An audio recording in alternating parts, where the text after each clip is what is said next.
welcome back to our channel. So today, so far, we have shown you how we make our white chicken chili. Our regular chili. And we said we might get to some salsa, and sure enough, here we are. We're gonna make this salsa because I think that every football Sunday needs this salsa. What do you think? I think, yeah. You think so, yeah. Okay, so let's get started. Guys, this is super easy to whip up. It's just a lot of preparation with the dicing, and I can explain how we do that with some shortcuts.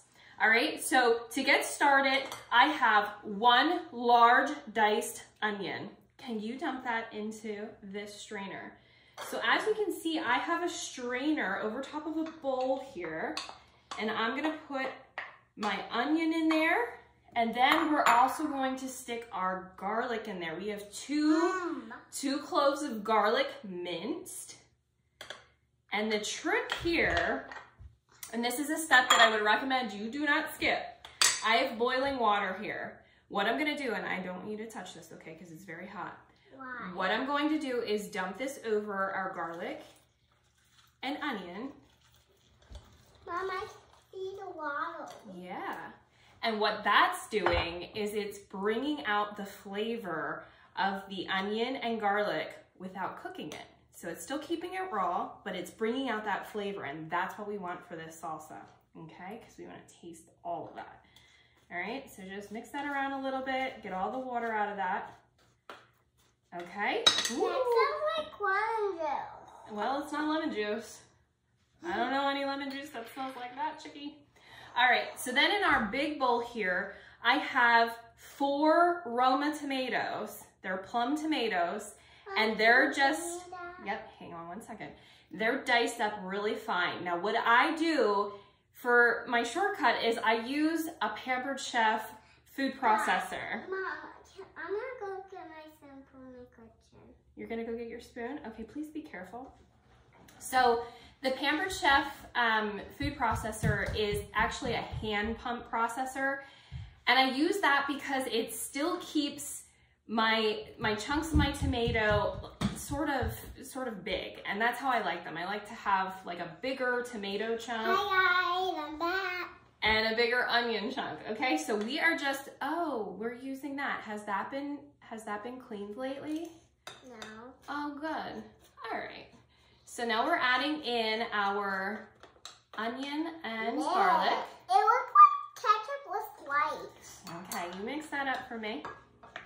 Then I have 1 pint of cherry tomatoes. I like to mix the tomatoes, the plum tomatoes and the cherry tomatoes, because each have like a different flavor, and they also have a different skin type. So the cherry tomatoes actually have like a thicker skin, and they're actually a little bit sweeter.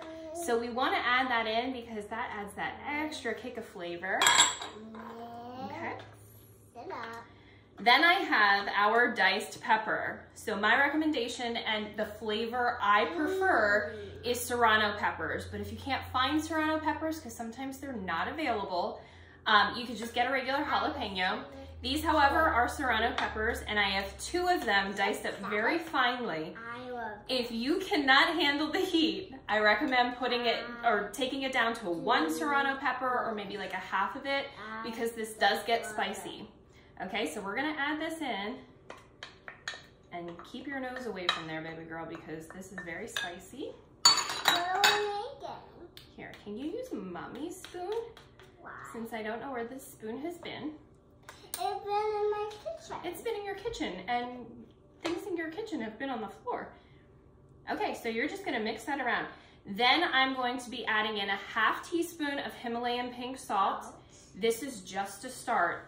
You're gonna wanna taste your salsa after it's all mixed up and it has sat. This is gonna taste so good. It's gonna taste so good. It smells amazing. Daddy's gonna love this when he comes home. Oh, good. I'm sure you will.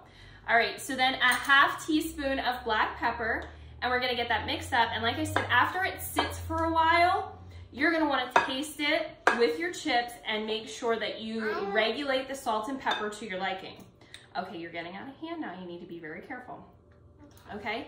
Now we're putting in 2 tablespoons of lime juice, and that just keeps your vegetables in there nice and fresh. Daddy's gonna love this when he gets a lot. Oh, I hope he does. I really do. Okay, so we're gonna mix this up. Okay, one thing to add before we finish up this video, if you like cilantro, go ahead and add it in. I recommend you do about 3 tablespoons of chopped fresh cilantro. I'm not a fan of cilantro, please. I'm sorry. But if you like it, absolutely put it in there. It makes the flavor a little bit different when you get a piece of that cilantro in there. And because I don't like it, I can totally pull that flavor out. But that's completely up to you. So that is it, guys. Now we have shown you 3 things that we like to serve on our Sunday football days in the fall. And we hope you like these videos and this series. If you did, please give us a big thumbs up. Make sure you subscribe below so you gain access to all of our future videos. Thanks so much and take care.